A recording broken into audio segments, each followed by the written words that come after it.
हाँ, तो देखो हम लोग का स्नेल्स लॉ ऑफ रिफ्लेक्शन रह गया था, रिफ्रैक्शन। स्नेल्स लॉ क्या कहता है कि रिफ्रैक्टिव इंडेक्स जो होता है वो sine i by sine r होता है, मतलब sine of angle of incidence by sine of angle of refraction, refraction bending वाला।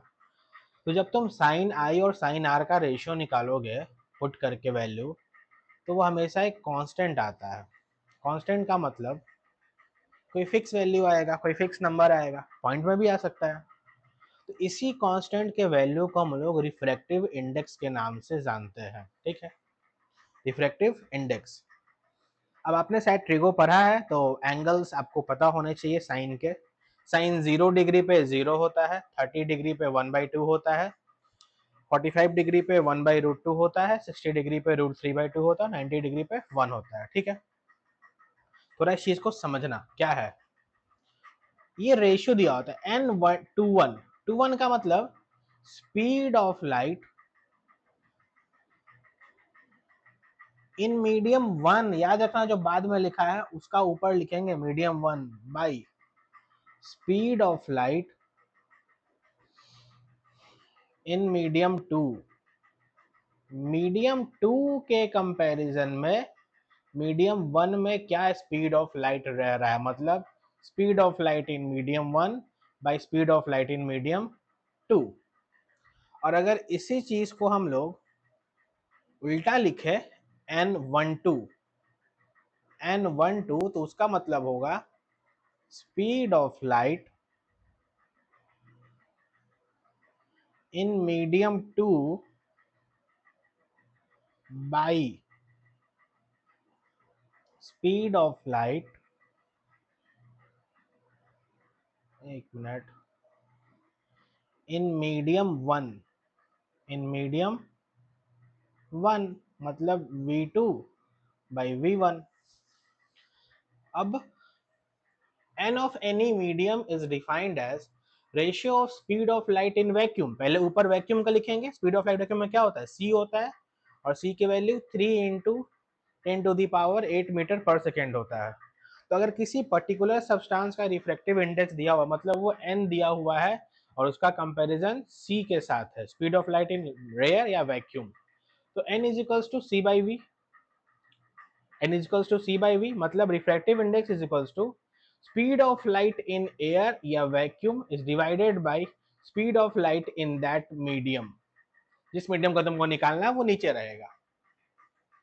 जैसे ये अलग अलग मीडियम के रिफ्रैक्टिव इंडेक्स दिए हुए हैं, आपको दिख रहा होगा कि यहाँ एयर है और यहाँ लास्ट में डायमंड है। तो जो जितना ज्यादा वैल्यू है, लाइक एयर का 1.0003 है और डायमंड का 2.43 है, तो तुमको याद करो बताए थे एक रिफ्रैक्टिव इंडेक्स के हिसाब से ऑप्टिकली रेयरर मीडियम होता है और ऑप्टिकली डेंसर मीडियम होता है।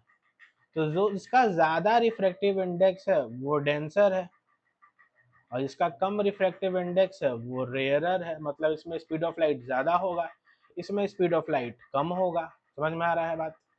तो ये दिया हुआ है आपके पास रिफ्रैक्टिव इंडेक्स, इसको पढ़ लेना है, इसमें से दो चार को याद रखना है, जैसे एयर का, जैसे केरोसिन का, अल्कोहल का, डायमंड का, और एक बेंजीन का 1.50। कार्बन डाइसल्फाइड भी देख सकते हो, हालांकि ज्यादा इंपॉर्टेंट नहीं है। ये रेशियो दिए होते, वैसे पॉइंट में ये वैल्यू दिया होता है तो हम लोग आराम से देख सकते हैं। ठीक है, वैसे एक क्वेश्चन देखो। अब इस पे अगर क्वेश्चन किस तरह का आ सकता है, तो पहला बात तो ये कि तुम रेसिप्रोकल रिलेशन याद रखना, मतलब n of 1 2 is equals to 1 by n of 2 1, because ये एक दोनों एक दूसरे का रेसिप्रोकल है। या फिर n of 1 2 into n of 2 1 is equals to 1। अगर एयर के वाटर में कंपैरिजन 4/3 है रिफ्रैक्टिव इंडेक्स, तो वाटर का एयर से कंपैरिजन में 3/4 होगा। बात खत्म है। तो एक बार इस क्वेश्चन को देखते हैं हम लोग कि क्या क्वेश्चन लिखा है। Light enters from air to glass having refractive index 1.50। Okay, what is the speed of light in glass given that speed of light in vacuum is 3 into 10⁸ metre per second. ठीक है, फिलहाल के लिए इसको close करते हैं। अब देखिए कैसे बनाएंगे इसको। तुमने अभी देखा कि रिफ्रैक्टिव इंडेक्स का फॉर्मूला होता है c बाई v, मतलब speed of light in air या vacuum compare to speed of light in that medium. तो दिया हुआ रिफ्रैक्टिव इंडेक्स ना 1.50, यहाँ पुट करो 1.50 इज इक्वल्स टू, अब speed of light in vacuum याद भी होना चाहिए, या फिर दिया हुआ भी होता है 3 × 10⁸ मीटर पर सेकेंड, और आपको ये v निकालना है, तो बाकी का तो क्रॉस मल्टीप्लाई मैथ्स तो आता होगा।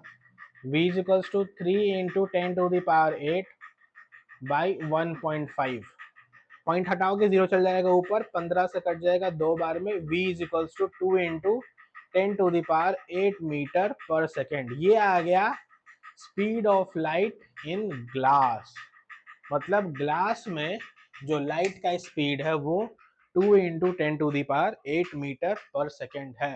ठीक है, समझ में आ रहा है बात। अब ये देखो एक क्वेश्चन और, light enters from air to water having refractive index 4/3, find the speed of light in water, speed of light in vacuum is 3 × 10⁸ metre per second.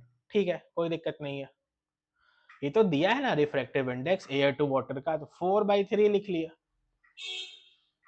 ऊपर क्या लिखेंगे, c बाई v, ये मान के चलना, मतलब 3 × 10⁸ मीटर पर सेकेंड, और हमको स्पीड ऑफ लाइट निकालना है, स्पीड ऑफ लाइट निकालना है इन वाटर। ठीक है, अब सॉल्व करते आओ। 4/3 is equals to 3 × 10⁸ metre per second, इसको फिलहाल के लिए x मान लेते हैं, speed of light in water को। तो अब सॉल्व करोगे तो क्रॉस मल्टीप्लाई करो, 4x is equals to 9 × 10⁸ metre per second, done है। इसलिए x is equals to 9 × 10⁸ metre per second divided by 4, काट कुट कर लो तो 9/4 कितना आएगा, 4 2 जा 8, 2.25 into 10⁸ metre per second. Simple है, रेशियो वाली बातें होती है। तो आपको ये चीजें पता होगा कि रिफ्रैक्टिव इंडेक्स क्या होता है, देखो बताए भी थे, optically rarer, optically denser. Rarer कौन होता है, जहाँ पे लाइट थोड़ा फास्टर ट्रेवल करता है, और डेंसर कौन होता है, जहाँ पे लाइट थोड़ा स्लोअर ट्रेवल करता है। जैसे एग्जांपल में अगर पानी का रिफ्रैक्टिव इंडेक्स 1.33 है और एयर से तो कम ही है, एयर का रिफ्रैक्टिव इंडेक्स 1.0003 है, मतलब एयर में लाइट फास्ट ट्रेवल करेगा, लाइट नहीं रुकेगा, और वाटर में थोड़ा ज्यादा रुकेगा। दोनों कंपैरिजन वाली बातें है, याद रखिएगा ये चीजें। ठीक है, ये छोटा सा बात था, कोई और क्वेश्चन होगा तो तुम लोग हमको भेज देना। ठीक है।